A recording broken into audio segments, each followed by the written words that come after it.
Yes, ഒന്നുകൂടെ repeat ചെയ്യണേ ഞാൻ. ആക്ച്വൽ എന്തൊക്കെ കോമ്പണൻറ്റ് വേണ്ടി റേഷ്യോ കാണാൻ? ആക്ച്വൽ ഹവർ വേണം, ബഡ്ജറ്റഡ് അവർ വേണം, സ്റ്റാൻഡേർഡ് അവർ വേണം. ആക്ച്വൽ ഹവർ ക്വസ്റ്റ്യനിൽ തന്നിട്ടുണ്ട്. എത്രയാണ് അവിടെ? ആക്ച്വൽ ഹവേഴ്സ് വർക്ക്ഡ് എത്രയാണ് പറയും? 500 ഹവേഴ്സ്. ബഡ്ജറ്റഡ് അവർ എന്ന് പറഞ്ഞാൽ എന്താ? Budgeted hour for budgeted unit. Budgeted unit തന്നിട്ടുണ്ട്. എത്രയാണ് ബഡ്ജറ്റഡ് പ്രൊഡക്ഷൻ? 80 യൂണിറ്റ്. ഇപ്പോൾ അമ്പർല ഉണ്ടാക്കുകയാണെങ്കിൽ 80 ഉണ്ടാക്കും അല്ലേ? ഒരെണ്ണത്തിന് എത്ര സ്റ്റാൻഡേർഡ് വേണം? 8 വേണം. അപ്പോൾ എത്ര? 640 ഹവേഴ്സ് വരും അല്ലേ? ദെൻ അടുത്തേതാ? സ്റ്റാൻഡേർഡ് അവർ എന്ന് പറഞ്ഞാൽ എന്താ? സ്റ്റാൻഡേർഡ് അവർ അല്ലെങ്കിൽ ബഡ്ജറ്റഡ് അവർ എന്ന് തന്നെ പറയാം. ഇവിടെ ബഡ്ജറ്റഡ് യൂണിറ്റ് ആണെങ്കിൽ ഇവിടെ ഏതാണ്? For actual unit. അപ്പോൾ എത്ര വരും? സ്റ്റാൻഡേർഡ് 8 തന്നെയാണ് അല്ലേ? 8 × 60 അല്ലേ? യെസ്, അല്ലെങ്കിൽ 60 × 8 കുഴപ്പമില്ലല്ലോ. എത്ര വരും? 480. ഓക്കെ അല്ലേ? യെസ്. നമ്മളിതൊക്കെ കൊണ്ടുപോയിട്ട് ഇക്വേഷനിൽ കൊണ്ടുപോയിട്ട് എന്ത് ചെയ്യാണ്? പുട്ട് ചെയ്യാൻ പോവാണ്. പുട്ടിയട്ടെ. സ്റ്റാൻഡേർഡ് അവർ എത്ര? ഞാൻ പറയും 480 ഡിവൈഡഡ് ബൈ 640 × 100 എത്ര വരും? 75%. ദെൻ അടുത്ത ആക്ച്വൽ അവർ എത്രയായിരുന്നു? 500 ഡിവൈഡഡ് ബൈ ബഡ്ജറ്റഡ് 640 × 100 എത്ര പെർസെൻറ്റേജാ? 78.12%. Then last standard hour 480 divided by actual hour 500 × 100 എത്രയാ? 96%. ഇനി നമ്മളൊരു കോമ്പിനേഷൻ പഠിച്ചെന്താ? ആക്ടിവിറ്റി റേഷ്യോ ഈസ് അല്ലെങ്കിൽ volume ratio is equal to പറയും കപ്പാസിറ്റി റേഷ്യോ ഇൻറ്റു ഏതാണ്? ഓക്കെ, കപ്പാസിറ്റി എത്രയായിരുന്നു?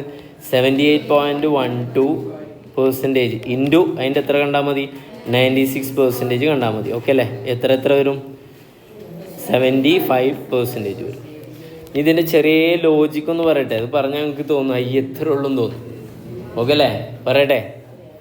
ഒരാളുടെ എഫിഷ്യൻസി എങ്ങനെ കാണാം? എഫിഷ്യൻസി എങ്ങനെ കാണാം? 500 ലഡു ഉണ്ടാക്കാൻ ഉള്ള സമയമുണ്ട്. ഓക്കെ അല്ലേ? എത്രയാണ്? 500. ഈ ആക്ച്വൽ അവർ എന്ന് പറഞ്ഞാൽ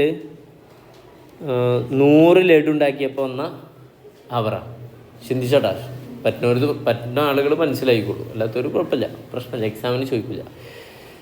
ആക്ച്വൽ അവർ എന്ന് പറഞ്ഞാൽ എന്താ? ആക്ച്വൽ അവർ ഫോർ ആക്ച്വൽ ഔട്ട്പുട്ട് അല്ലേ? അപ്പോൾ 100 ലഡു ഉണ്ടാക്കാൻ വേണ്ടി വന്ന ഹവറാണ് എത്ര? 500 മണിക്കൂർ. ഓക്കെ അല്ലേ? എന്നാൽ ഇയാൾ ഈ 100 ലഡു എത്ര മണിക്കൂർ കൊണ്ട് ഉണ്ടാക്കി? 480. ഓക്കെ അല്ലേ?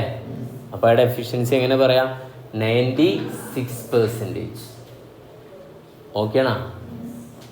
ക്ലിയർ അല്ലേ? ഇയാളെങ്ങനെ? നല്ല ഇതല്ലേ അല്ലേ? ഞാൻ പറഞ്ഞ ചെറിയ തെറ്റുണ്ട്, നേരെ തിരിച്ചാണ്. എന്താ വെച്ചാൽ 100 ലഡു ഉണ്ടാക്കാനുള്ള സ്റ്റാൻഡേർഡ് അവർ എത്രയാണ്? 480 അല്ലേ? ഓക്കെ അല്ലേ? പക്ഷെ അയാൾ എത്ര സമയം എടുത്തിട്ടുണ്ടാക്കി? 500 മണിക്കൂർ വെച്ചിട്ടുണ്ടാക്കി.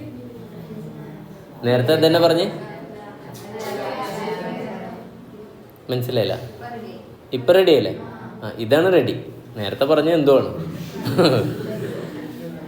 മോളെ, ഇയാണ് ലഡു മേക്കർ. ഓക്കെ അല്ലേ? ലഡു മേക്കർ എന്താ പറയുക?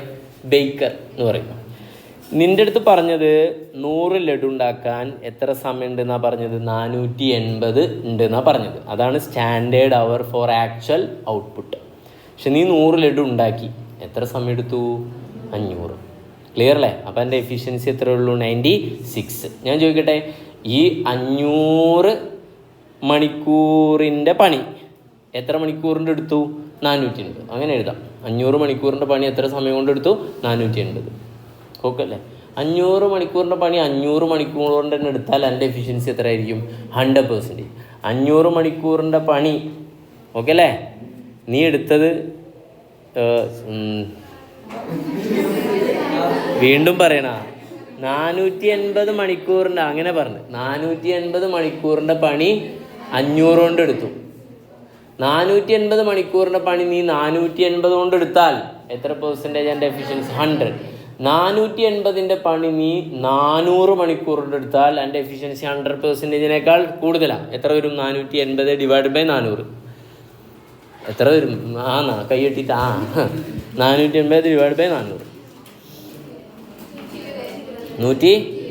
Yes, clear. നമ്മുടെ കപ്പാസിറ്റി എങ്ങനെ അളക്കുക? 640 അടുത്ത കോൺസെപ്റ്റാണ്. ഇതൊക്കെ വേണമെങ്കിൽ വീഡിയോ കണ്ടിട്ട് ഇങ്ങനെ എഴുതി വെക്കാം കേട്ടോ. 640 ആണ് നമ്മുടെ ബഡ്ജറ്റഡ് അവർ. അങ്ങനെ പറഞ്ഞാൽ എന്താ? നമുക്കൊരു വർഷം 640 മണിക്കൂർ വർക്ക് ചെയ്യാൻ പറ്റുന്ന കപ്പാസിറ്റി ഇവിടെ ഉണ്ട്. ഇതിൻ്റെ പേരിനെന്താണ്? കപ്പാസിറ്റി എന്നല്ലേ. പക്ഷേ ആക്ച്വലി എത്ര സമയം ഇവിടെ വർക്ക് ചെയ്തിട്ടുള്ളൂ? 500. അപ്പം നമ്മുടെ കപ്പാസിറ്റിയുടെ എത്ര പെർസെൻറ്റേജോ യൂസ് ചെയ്തത്? 78.12. കപ്പാസിറ്റി ഒന്നുകൂടെ ഇനി ഇമ്പ്രൂവ് ചെയ്യേണ്ടതായിട്ടുണ്ട്. ഓക്കെ അല്ലേ? ഇതിന് വേണമെങ്കിൽ യൂണിറ്റിൽ പറഞ്ഞാൽ എളുപ്പമായി. നമുക്ക് എത്ര യൂണിറ്റ് ഉണ്ടാക്കാൻ പറ്റും? 640. പക്ഷേ എത്ര യൂണിറ്റ് ഉണ്ടാക്കിയത്? 500. യൂണിറ്റിന് പകരം എന്താക്കി? ഹവറാക്കി, അത്രേ ഉള്ളൂ. വോളിയം പറയുമ്പോൾ ബേസ് ഏതാ? ബഡ്ജറ്റഡ്. ഓക്കെ അല്ലേ? പിന്നെ ഏതാ? സ്റ്റാൻഡേർഡ്. ഇതിൽ പ്രത്യേകം എന്താ? ഇത് ബഡ്ജറ്റഡ് പറഞ്ഞാൽ എത്ര യൂണിറ്റിനാ? 4 ബഡ്ജറ്റഡ് അവർ പറഞ്ഞാൽ 4 ബഡ്ജറ്റഡ് യൂണിറ്റ്. മറ്റേ സ്റ്റാൻഡേർഡ് അവർ ഏതിനാണ്? 4 ആക്ച്വൽ യൂണിറ്റ്. ആക്ച്വൽ ഔട്ട്പുട്ടും ആക്ച്വൽ യൂണിറ്റ് എന്നാണ് ഒന്നാണ്. അപ്പോൾ ഇത് ജസ്റ്റ് വേണമെങ്കിൽ ഒന്ന് മനസ്സിലാക്കി വെക്കാം.